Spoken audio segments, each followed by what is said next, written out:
At 11:58 p.m. on July 23, 1945, Commander Eugene Fluckey stood in the conning tower of USS Barb, 950 yards off the coast of Karafuto, watching 8 men paddle toward Japanese territory in 2 rubber boats. 31 years old, 5 war patrols as captain, 17 ships destroyed. The Japanese had moved 400 trains along this coastal railway in the past month, carrying ammunition and troops south to defend against American invasion. Fluckey lowered his binoculars. The Barb had been on patrol for 45 days. During that time, his crew had fired the first submarine-launched rockets in naval history, destroying factories at Shari and Shikuka. They had bombarded coastal installations with deck guns, they had sunk cargo ships and patrol boats. But tonight's mission was different. Tonight, 8 unmarried sailors were rowing toward the Japanese homeland, carrying a 55-pound bomb and 3 batteries wired to a microswitch. Their objective was a railroad track 1,500 feet inland. Their window of opportunity was 90 minutes before dawn. Their escape plan was to run. No American combat troops had ever landed on the Japanese home islands. These 8 men would be the first. The Pacific War had lasted 3 years and 8 months. American submarines had sunk more than 1,200 Japanese ships. But submarines fought underwater. They launched torpedoes at vessels miles away. They dove deep when destroyers hunted them with depth charges. They did not send landing parties ashore. Fluckey had earned the Medal of Honor 5 months earlier for attacking 30 ships anchored in Namquan Harbor off the Chinese coast. He had taken the Barb into waters so shallow that rocks scraped the hull. He had fired every torpedo aboard. He had escaped at 23.5 knots, setting a world speed record for submarines. The Navy had given him a choice after that patrol: retire as a hero, or take the Barb on one final mission. Fluckey chose the mission. His reasoning was simple. Japan was preparing for invasion. American intelligence estimated that assault would cost 1 million casualties. Anything that disrupted Japanese supply lines saved American lives. The problem was finding targets. By July 1945, Japanese merchant shipping had collapsed. Convoy routes were abandoned. Cargo vessels hid in harbors. Destroyers stayed in port, waiting for the invasion that seemed inevitable. Submarines like the Barb were running out of ships to sink. But trains ran every day. Fluckey had watched them through his periscope for weeks. Long freight trains crawling along the Karafuto coastline, loaded with artillery shells and infantry replacements. The railway connected Japan's northern defenses to the south. Destroy one train, and supplies stopped moving. Destroy the track itself, and repairs took weeks. The idea had come from Chief of the Boat Paul Saunders, a veteran of all 12 Barb patrols. He spread a topographic map across the wardroom table and traced the railway with his finger. Less than 2,000 feet from the beach. Visible from the submarine. Accessible at night. Fluckey called for volunteers. Every man aboard raised his hand. He selected 8 based on 2 criteria. They had to be unmarried, and they had to be Boy Scouts. Fluckey believed scouts had better navigation skills, better discipline under stress. The plan relied on improvisation. The bomb was a scuttling charge, designed to destroy the submarine in an emergency. Electrician's mate third-class Billy Hatfield had rewired it with a microswitch device he remembered from childhood. As a boy, he had placed walnuts on railroad tracks and watched trains crack them open. The principle was the same. When a train passed over the switch, the rail would sag slightly.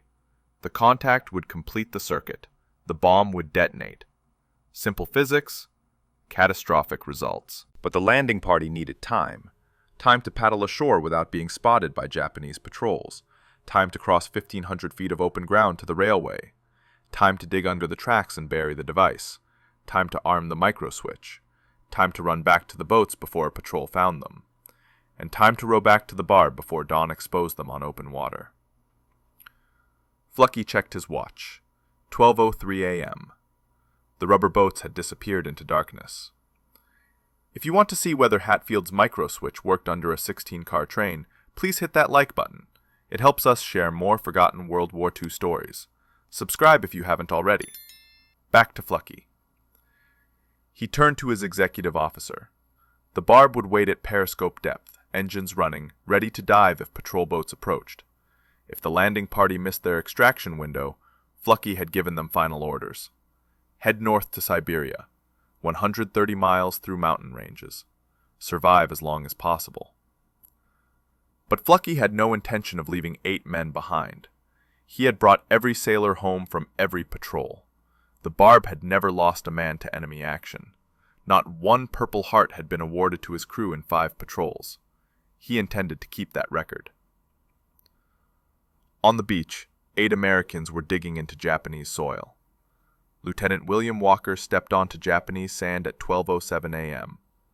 Behind him, 7 sailors dragged 2 rubber boats up the beach and into the tree line. They worked in silence. No flashlights, no voices. Just the sound of boots on wet gravel and breathing. Walker was 24 years old. He had graduated from the Naval Academy 3 years earlier. This was his first war patrol, his first time ashore in enemy territory. His orders were simple.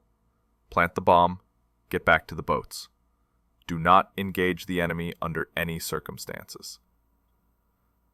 The beach was narrower than expected. 30 feet of open sand, then a dense wall of pine trees. Beyond the trees, a drainage ditch. Beyond the ditch, a coastal road.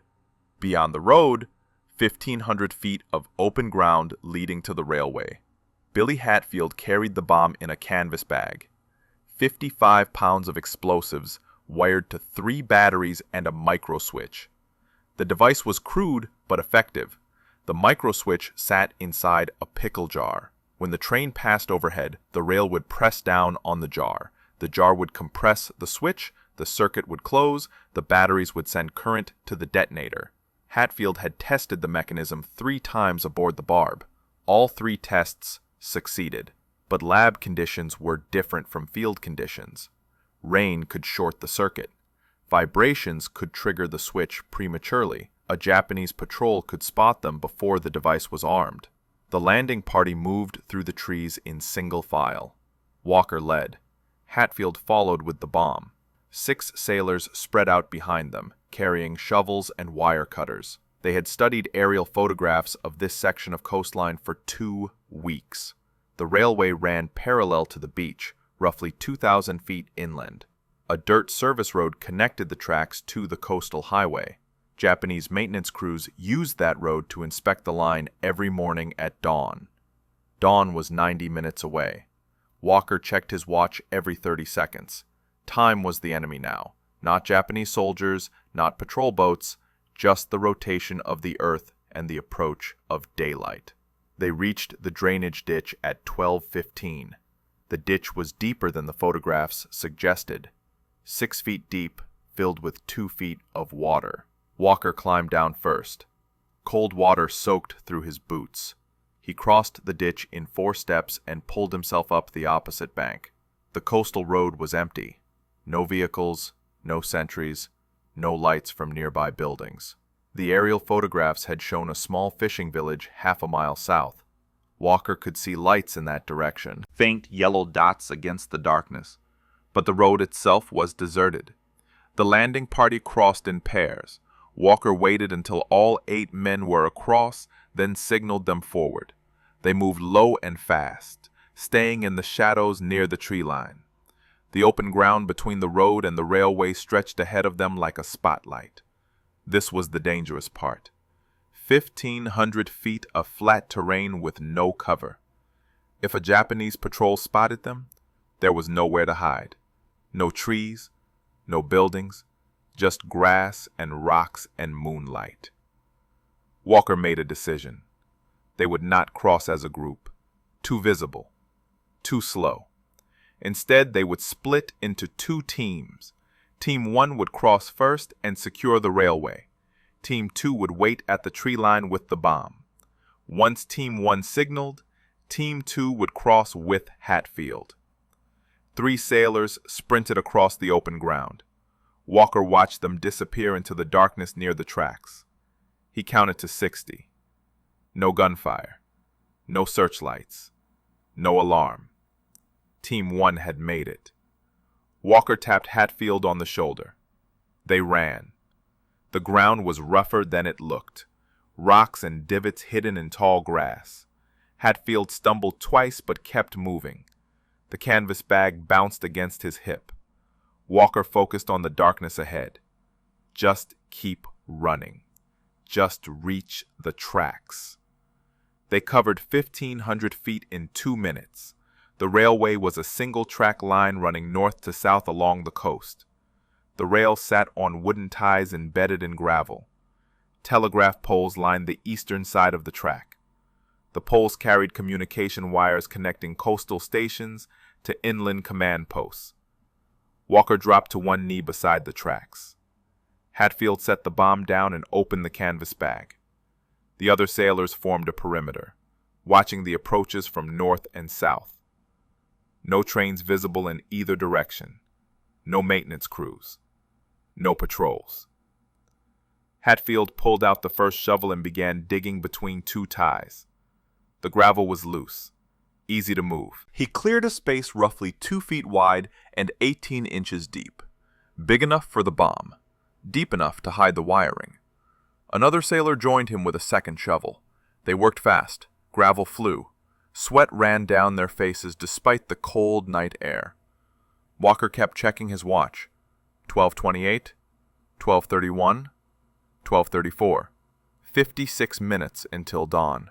Hatfield lowered the bomb into the hole. He positioned it carefully, making sure the detonator sat upright. Then he ran the wiring up through the gravel to the micro switch. The switch itself needed to rest directly under the rail. When the train passed over, the weight would compress the switch and complete the circuit. Simple in theory, deadly in practice. Hatfield placed the micro switch under the southern rail. He tested the positioning twice. The switch needed to sit flush against the bottom of the rail. Too much space, and the train would pass without triggering it. Too little space, and vibrations from an approaching train could set it off prematurely. He made his final adjustments at 12:41 a.m. The bomb was armed. Now they just needed a train. Walker gave the signal at 12:43 a.m. The landing party began covering their tracks. They smoothed the disturbed gravel with their hands. They scattered loose stones over the hole where the bomb sat buried. They brushed away footprints near the rails. The goal was invisibility.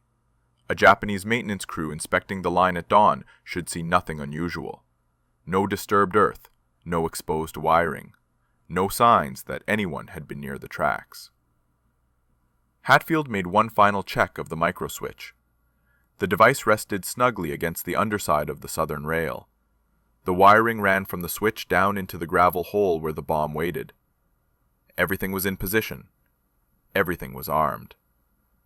They started back toward the beach at 12:47. The return trip felt longer, more exposed. The adrenaline that had carried them across the open ground was fading now, replaced by exhaustion and mounting tension. Every shadow looked like a sentry. Every sound suggested an approaching patrol. Walker kept the team moving fast. They crossed the 1,500 feet of open ground in 3 minutes. They reached the tree line without incident. They crossed the coastal road in pairs again, checking both directions before moving. Still no Japanese patrols. Still no vehicles on the road. Still no sign they had been detected. But dawn was coming. The eastern horizon was beginning to lighten. Not sunrise yet, just the first hint of gray creeping into the black sky. They had maybe 40 minutes before full daylight. The landing party reached the drainage ditch at 12:56. They crossed quickly, one man at a time. Cold water again, muddy banks. Then back into the pine trees moving toward the beach. Walker could see the ocean now through the trees. Dark water reflecting moonlight. And somewhere out there, 950 yards offshore, the Barb waited at periscope depth. They reached the beach at 1:03 a.m. The 2 rubber boats sat hidden in the tree line where they had left them. The sailors dragged the boats down to the water's edge. Walker scanned the beach in both directions. Empty. No fishermen, no patrol boats, no searchlights sweeping the coastline. They pushed the boats into the surf at 1:05.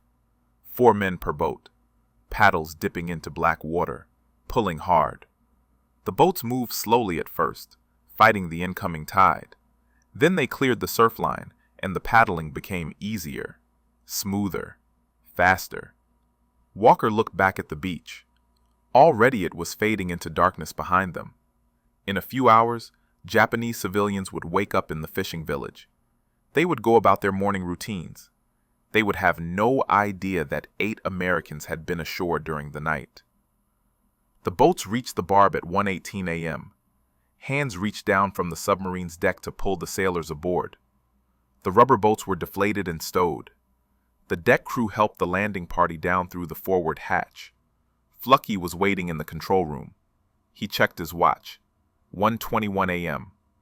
The landing party had been ashore for 71 minutes. Ahead of schedule.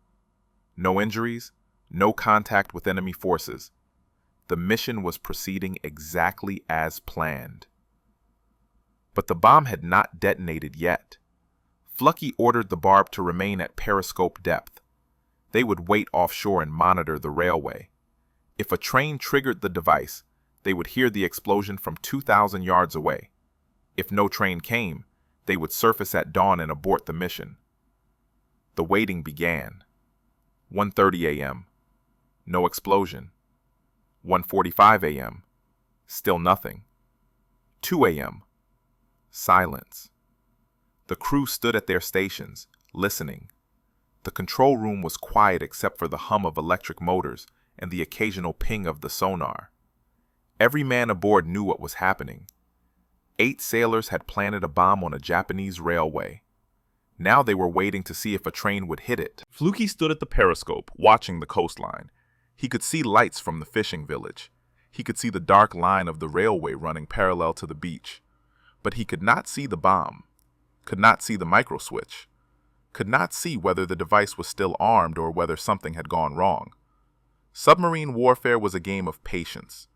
Hours of boredom interrupted by minutes of terror. Fluckey had spent 5 patrols learning that lesson.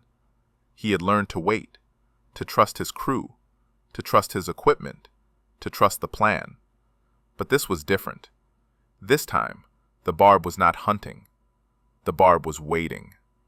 Waiting for a train. Waiting for a Japanese locomotive engineer to follow his scheduled route. Waiting for 55 pounds of explosives to do what they were designed to do. 2:15 a.m. The eastern sky was definitely lighter now. Not dawn yet, but close, maybe 20 minutes away. 2:25 a.m. Still no train. 2:32 a.m. Fluckey was about to order the Barb to withdraw when the sonar operator reported a contact. Surface contact. Moving south along the coast. Speed approximately 30 miles per hour. It was not a ship. The radar confirmed it. The contact was on land. Following the railway. Moving steadily toward the position where the bomb waited. It was a train. Fluckey pressed his eye to the periscope eyepiece and waited. The train appeared as a dark silhouette against the lightening sky. Fluckey could see it through the periscope.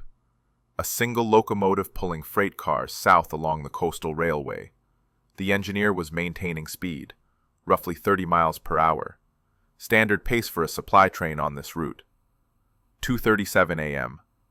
The train was 4 miles north of the bomb. 2:40 a.m. 3 miles. 2:42 a.m. 2 miles. The control room was silent except for mechanical sounds. Motors humming. Sonar pinging. Men breathing. Every sailor aboard the Barb was thinking the same thing. Would the microswitch work? Would the train trigger it? Or would the device fail and leave 55 pounds of American explosives buried under a Japanese railway? Fluckey kept his eye pressed to the periscope. He could see the locomotive now. Black smoke trailing from the stack. Headlight cutting through the pre-dawn darkness. The train was moving steadily. No signs of slowing. No indication the engineer suspected anything unusual. 2:45 a.m. 1 mile from the bomb. The sonar operator counted down the distance based on the train's speed and position. Half a mile. Quarter mile. The train was approaching the exact section of track where Hatfield had buried the device. Fluckey held his breath. At 2:47 a.m., the eastern sky turned white. The explosion lit up the coastline like a magnesium flare. A column of flame shot upward from the railway, climbing 200 feet into the air. The locomotive's boiler detonated. Superheated steam and burning coal erupted in all directions. The explosion was so bright that Fluckey had to pull back from the periscope for a moment. When he looked again, debris was still falling. The locomotive had disintegrated. The front half was simply gone, vaporized by the combined force of the bomb and the boiler explosion. The rear section of the engine tumbled forward, driven by momentum, and plowed into the wreckage ahead of it. The freight cars followed in sequence. Car 1 crashed into the destroyed locomotive and accordion folded. Car 2 climbed up and over Car 1, then rolled sideways off the tracks. Car 3 hit Car 2 and flipped completely over. Cars 4 through 8 piled into the growing mass of twisted metal. Cars 9 through 16 derailed in succession, each one adding to the chaos. The entire train came apart in less than 10 seconds. A mushroom cloud of smoke rose above the wreckage, black smoke mixing with white steam, flames spreading through the wreckage as cargo caught fire. The explosion had thrown locomotive parts across a 200-foot radius, pieces of steel plating, sections of wheel assembly, fragments of the boiler. Fluckey watched through the periscope as the smoke cloud expanded. He could see fires burning in multiple locations along the derailment site. The train had been carrying ammunition. Secondary explosions rippled through the wreckage as shells cooked off in the heat. The sound reached the Barb 8 seconds after the flash, a deep, rumbling boom that resonated through the submarine's hull, then a series of smaller explosions as the ammunition continued to detonate. The crew felt the shockwave through the water, not strong enough to damage the submarine, but strong enough to confirm what they had just witnessed. Billy Hatfield's microswitch had worked exactly as designed. 55 pounds of explosives had destroyed a 16-car Japanese supply train. The locomotive was scrap metal. The freight cars were kindling. The railway itself was buried under tons of wreckage. Japanese repair crews would need weeks to clear the debris and rebuild the damaged section of track. And the Barb's landing party had done it with a pickle jar and 3 batteries. Fluckey continued watching through the periscope. He could see lights coming on in the fishing village to the south, Japanese civilians emerging from their homes, looking north toward the explosion, pointing at the smoke and flames. Within minutes, emergency crews would arrive. Fire brigades, military police, railway officials. They would find the wreckage. They would count the dead. They would begin asking questions about how an entire train had exploded on a supposedly secure railway line. But they would not find evidence of the bomb. The explosion had destroyed the device completely. The microswitch was vaporized. The wiring was scattered across 200 feet of debris. The pickle jar was glass fragments buried in gravel. All they would find was a crater under the tracks and a destroyed train. The Japanese would assume it was a boiler explosion, a mechanical failure, poor maintenance, bad coal. Any explanation except the truth that 8 American sailors had walked onto Japanese soil, planted a bomb, and walked away. Fluckey stepped back from the periscope and turned to his executive officer. Time to leave. Japanese patrol boats would be scrambling from the naval base at Otomari. Search aircraft would launch at dawn. The Barb needed to be gone before either arrived. But first, one detail remained. Every man who had been part of the landing party would receive recognition. Fluckey would see to that personally. Letters of commendation, service medals, official documentation of their achievement. The Navy needed to know what these 8 sailors had accomplished. Future submarine commanders needed to study this operation. Future landing parties needed to learn from this success, because this was not just a destroyed train. This was proof that submarines could operate beyond their traditional role. They could launch rockets at shore targets. They could send commando teams inland. They could strike at enemy infrastructure in ways the Navy had never considered possible. The Barb had just rewritten the rules of submarine warfare. Fluckey gave the order to dive. The periscope retracted. The Barb's bow tilted downward. Within 90 seconds, the submarine had disappeared beneath the surface, heading east toward deeper water. Behind them, the train continued to burn. The Barb spent the next 3 days patrolling the waters east of Karafuto. Fluckey kept the submarine submerged during daylight hours, surfacing only at night to recharge batteries and monitor radio traffic. Japanese search aircraft were active in the area. Patrol boats swept the coastline. But they were searching for evidence of sabotage, not submarines. The Japanese had not connected the train explosion to American naval activity. Radio intercepts confirmed this. Japanese military communications described the incident as a catastrophic boiler failure. Railway officials were blaming poor maintenance. The Imperial Army was demanding an investigation into coal quality. Nobody was talking about bombs or landing parties or American submarines. The Barb's mission had succeeded beyond expectations. On July 26th, Fluckey made the decision to end the patrol. The submarine had been at sea for 48 days. Fuel reserves were running low. Food supplies were adequate but not abundant. The crew was exhausted. And most importantly, they had accomplished everything they had set out to do. The rocket attacks on Shari, Shikuka, and Kashiho had destroyed multiple factories. The shore bombardments had demolished coastal installations. The train explosion had disrupted the Karafuto railway for weeks. The Barb had proven that submarines could strike land targets effectively without torpedoes. Fluckey set course for Midway Island. The voyage took 6 days. The Barb traveled submerged during the day and surfaced at night. Standard procedure for submarines returning from patrol in enemy waters. Japanese patrol aircraft remained active until the submarine crossed into international waters east of the Kuril Islands. On August 2, 1945, the Barb surfaced 5 miles east of Midway and signaled the harbor control tower.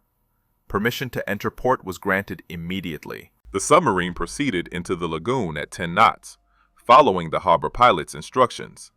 The entire crew was on deck as the Barb approached the dock. They had been underwater for most of the past week. Fresh air and sunlight felt like luxuries after weeks in the cramped interior of a Gato-class submarine. Fluckey stood on the bridge, watching the dock approach. A small crowd had gathered to meet them. Officers from Submarine Squadron 50, administrative staff from the base, and several photographers with cameras. Word had spread about the train. The Barb tied up at Pier 7 at 2:30 p.m. Gangplanks were extended. The crew began disembarking in groups. Shore patrol personnel checked identification and directed the sailors toward the debriefing area. The 8 men who had been part of the landing party were immediately separated from the rest of the crew. They were escorted to a secure conference room where intelligence officers were waiting. Standard protocol for special operations. Detailed debriefing would take hours. Every aspect of the mission would be documented. Every decision would be analyzed. Every risk would be evaluated. The Navy wanted to know if this type of operation could be repeated. Fluckey spent 4 hours in his own debriefing. He explained the planning process, the volunteer selection criteria, the improvised bomb design, the timing of the insertion and extraction, the explosion itself, the escape route. The intelligence officers took notes and asked questions. How close had Japanese patrols come to detecting the landing party? How difficult was the terrain between the beach and the railway? How long did it take to arm the device? How visible was the submarine from shore at 950 yards? Fluckey answered every question. He provided detailed information about coastal defenses. He described the layout of the fishing village.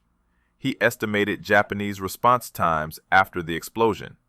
He recommended improvements for future operations. The debriefers were particularly interested in the microswitch design. Billy Hatfield was brought into the conference room to explain the device. He drew diagrams showing the wiring configuration.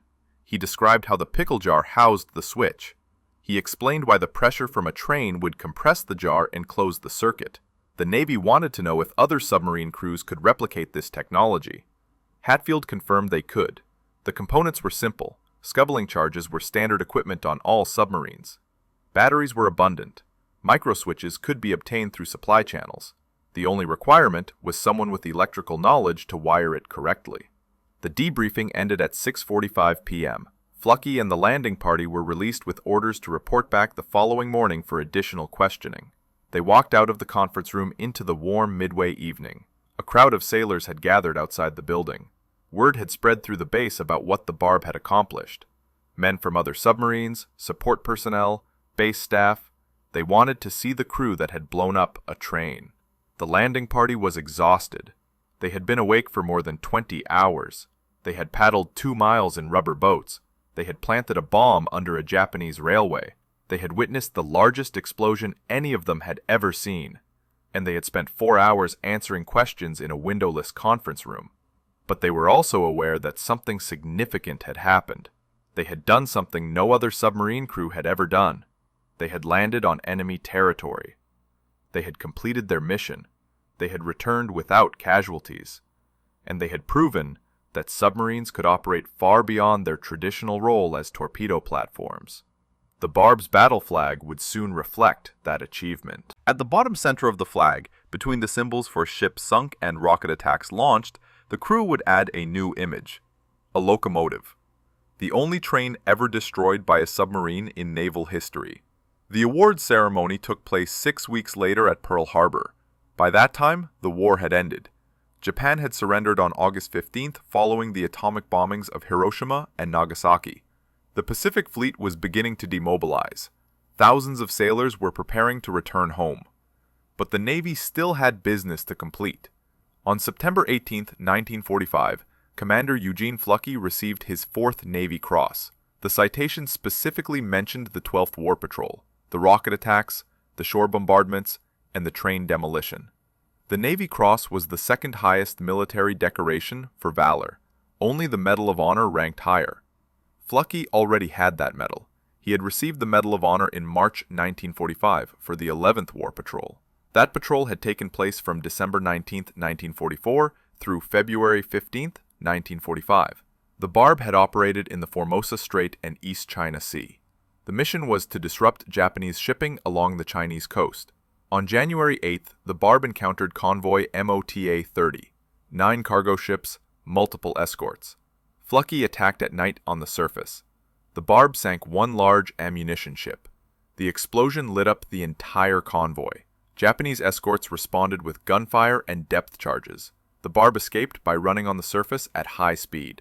Then came Nam Quan Harbor, January 25, 1945. Fluckey discovered more than 30 Japanese ships anchored in the harbor.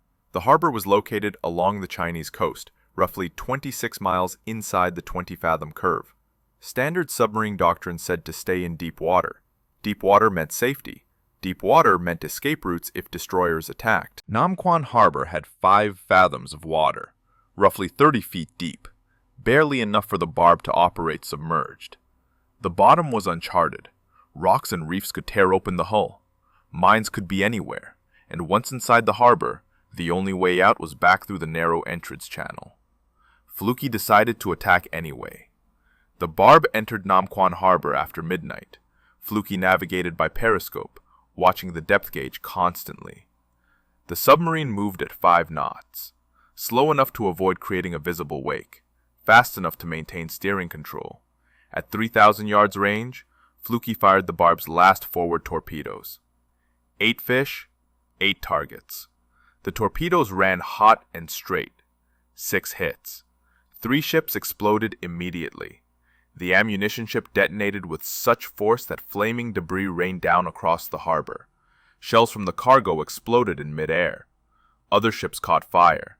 The Japanese escorts scrambled to respond, but could not identify where the attack was coming from. Fluckey brought the Barb around to use the stern tubes. 4 more torpedoes. 2 more hits. By the time Japanese destroyers began searching for the submarine, the Barb was already racing toward the harbor entrance. The escape took 1 hour.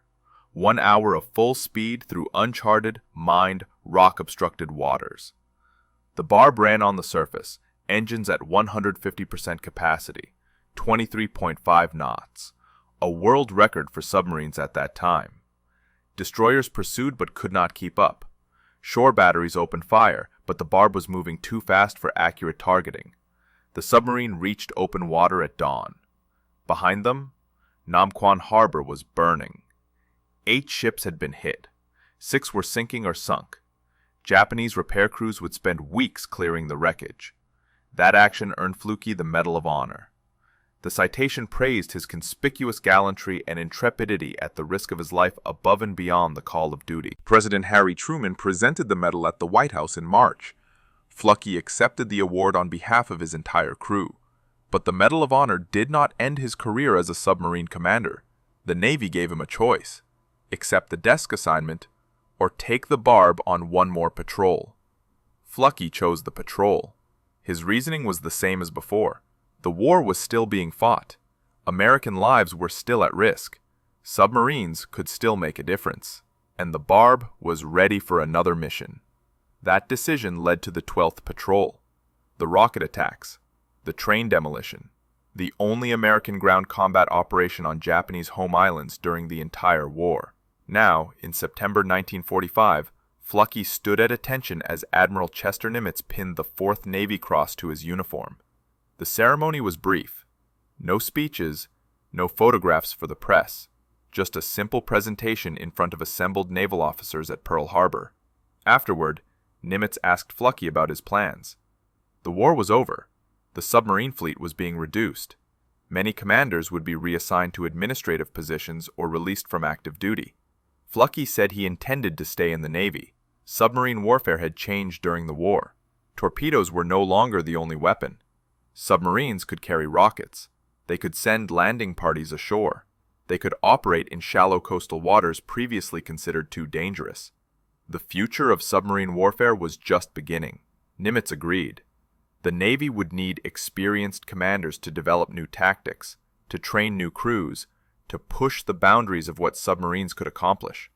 Fluckey would get his chance. Eugene Fluckey remained in the Navy for 27 more years after the war ended. He commanded the submarine USS Half-Beak from 1947 to 1949. He established the Submarine Naval Reserve Force in 1949. He served as Flag Secretary to Admiral James Fife Jr. in 1950. He commanded Submarine Division 12. He commanded the submarine tender USS Sperry. He commanded Submarine Squadron 5. In 1960, Fluckey was promoted to Rear Admiral. He served as commander of Amphibious Group 4. He became president of the Board of Inspection and Survey. From 1966 to 1968, he served as Director of Naval Intelligence. His final assignment was as Chief of the Military Advisory Group to Portugal, where he served from 1969 until his retirement in August 1972. 37 years of active duty. 5 war patrols as a submarine commander. 1 Medal of Honor. 4 Navy Crosses. 2 Silver Stars. The Legion of Merit. The Bronze Star. Presidential Unit Citations. Navy Unit Commendations. And a record that would stand for decades. The USS Barb was officially credited with sinking 17 enemy vessels totaling 96,628 tons during World War II. That total included the Japanese aircraft carrier Unyo, sunk on September 17, 1944. The Barb ranked 4th among all American submarines for total tonnage destroyed. Only USS Flasher, USS Rasher, and USS Tang had higher totals. But the Barb's achievement went beyond numbers. The submarine had pioneered new tactics that changed how the Navy thought about submarine warfare. Surface attacks at night, shallow water harbor raids, rocket bombardments of shore targets, and commando operations on enemy territory. Each of these tactics had been considered too risky before Fluckey demonstrated they could work. Other submarine commanders began adopting these methods. By late 1945, several submarines were equipped with rocket launchers. Plans were being developed for more landing operations on Japanese coastal positions. The atomic bombs ended the war before those plans could be implemented, but the groundwork had been laid. The Cold War would see submarines evolve even further. Nuclear power, ballistic missiles, guided cruise missiles. All of these developments built on the foundation that submarines like the Barb had established. Submarines were no longer just torpedo platforms. They were strategic weapons capable of projecting power far inland. The 8 sailors who had been part of the landing party returned to civilian life after the war. Most of them never spoke publicly about what they had done. The mission remained classified for several years. By the time the details were declassified, the men had moved on with their lives. They had families, careers. responsibilities that had nothing to do with planting bombs on Japanese railways. Billy Hatfield, the electrician who had designed the microswitch, returned to his home state and worked as an electrical contractor for 40 years. He rarely mentioned his Navy service. When asked about the war, he would say he had served on submarines, nothing more. The train explosion was just one night among many nights spent at sea. Paul Saunders, the chief of the boat who had suggested the train operation, stayed in the Navy for another decade. He served on multiple submarines during the late 1940s and early 1950s. He retired as a chief petty officer in 1955. His service record listed dozens of war patrols, hundreds of days spent underwater, but the Barb remained his most memorable assignment. Lieutenant William Walker, who had led the landing party ashore, left the Navy in 1946. He attended law school under the GI Bill. He practiced law in California for 30 years. He occasionally attended submarine reunions where veterans gathered to remember their wartime service. But he spoke little about the night he and 7 other men rowed to a Japanese beach and planted a bomb under a railway track.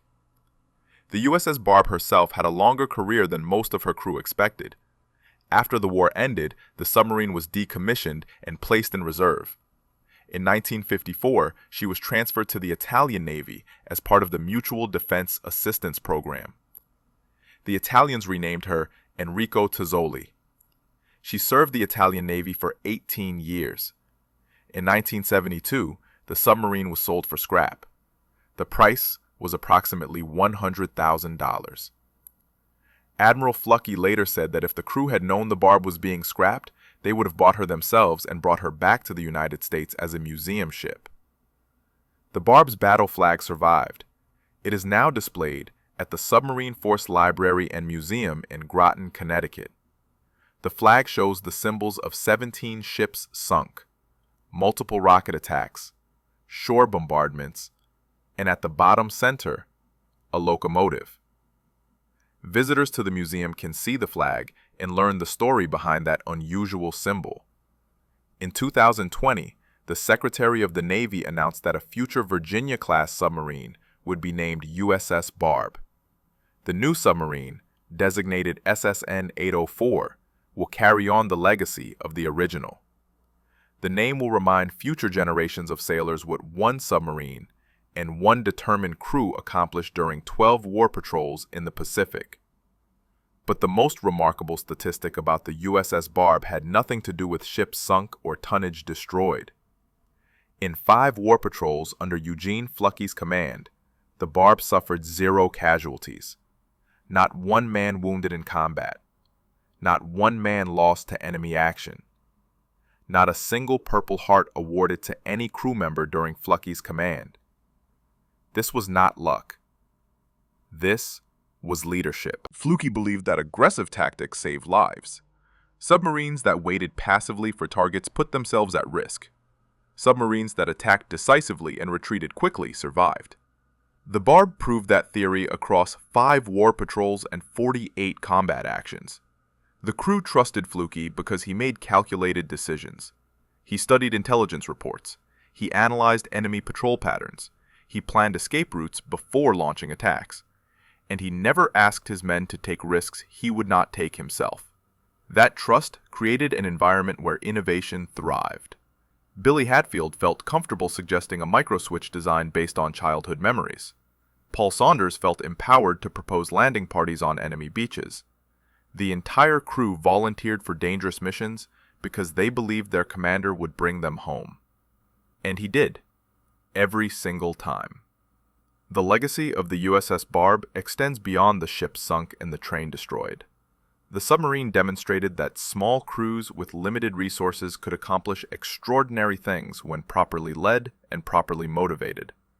The 8-man landing party that went ashore at Karafuto was not composed of elite special forces. They were ordinary sailors, electricians, torpedo men, engine room personnel, men who volunteered because they wanted to contribute to something larger than themselves. That spirit defined the submarine service during World War II. More than 50 American submarines were lost during the war. 3,500 submariners died in combat. The casualty rate among submarine crews was the highest of any branch of the American military.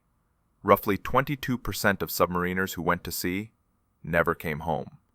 But those who did come home had changed the course of the war. American submarines sank more than 1,200 Japanese merchant ships. They destroyed 30% of Japan's navy.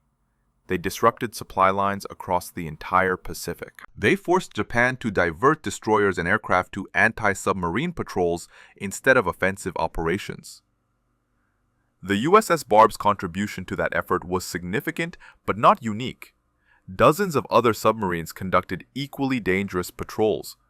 Hundreds of other submarine commanders made equally bold decisions. Thousands of other submariners served with equal dedication. What made the Barb memorable was the train. That single operation captured the imagination of the Navy and the American public. A submarine that planted a bomb and destroyed a locomotive became a symbol of American ingenuity and determination. The story was told and retold. It appeared in newspaper articles. It was included in Navy training materials. It became part of submarine service legend. Eugene Fluckey understood the symbolic value of that achievement. He made sure the landing party received proper recognition. He documented every detail of the operation for future commanders to study. He advocated for new tactics and new equipment that would allow submarines to operate even more effectively. And he spent the rest of his career pushing the boundaries of what submarines could accomplish. Fluckey died on June 28, 2007, at the age of 93. He was buried at the United States Naval Academy Cemetery in Annapolis, Maryland. His gravestone lists his rank, his service dates, and his decorations. But it does not mention the train. It does not need to. Everyone who served in submarines knows the story. The USS Barb's 12th War Patrol lasted 55 days. The submarine traveled more than 10,000 miles. The crew fired 72 rockets at Japanese shore targets. They sank multiple patrol boats and cargo vessels. They bombarded coastal installations. And they sent 8 men ashore to plant a bomb under a railway track. That bomb detonated at 2:47 a.m. on July 23, 1945. The explosion destroyed 16 railroad cars and killed approximately 150 Japanese soldiers and railway workers. The damage to the track disrupted Japanese supply operations for 3 weeks. The psychological impact lasted much longer. Japan surrendered 3 weeks after the train explosion. The atomic bombs were the immediate cause, but the cumulative effect of 3 years of submarine warfare had already crippled Japan's ability to continue fighting. Ships could not move supplies. Factories could not obtain raw materials. Troops could not receive reinforcements. The submarine blockade had slowly strangled the Japanese war effort. The USS Barb was one small part of that larger campaign, but on one night in July 1945, 8 American sailors did something no one had done before. They landed on Japanese territory. They planted a bomb. They destroyed a train. And they came home. If this story moved you the way it moved us, do me a favor. Hit that like button. Every single like tells YouTube to show this story to more people who need to hear it. Hit subscribe and turn on notifications. We're rescuing forgotten stories from dusty archives every single day. Stories about submariners and sailors who saved lives with rockets, improvised bombs, and incredible courage. Real people, real heroism that deserves to be remembered. Drop a comment right now and tell us where you're watching from. Are you watching from the United States? United Kingdom? Canada? Australia? Somewhere else? Our community stretches across the entire world. You're not just a viewer, you're part of keeping these memories alive. Tell us your location. Tell us if someone in your family served in World War II. We would love to hear their stories. Just let us know you're here. Thank you for watching. And thank you for making sure Eugene Fluckey and these 8 sailors don't disappear into silence. These men deserve to be remembered, and you're helping make that happen.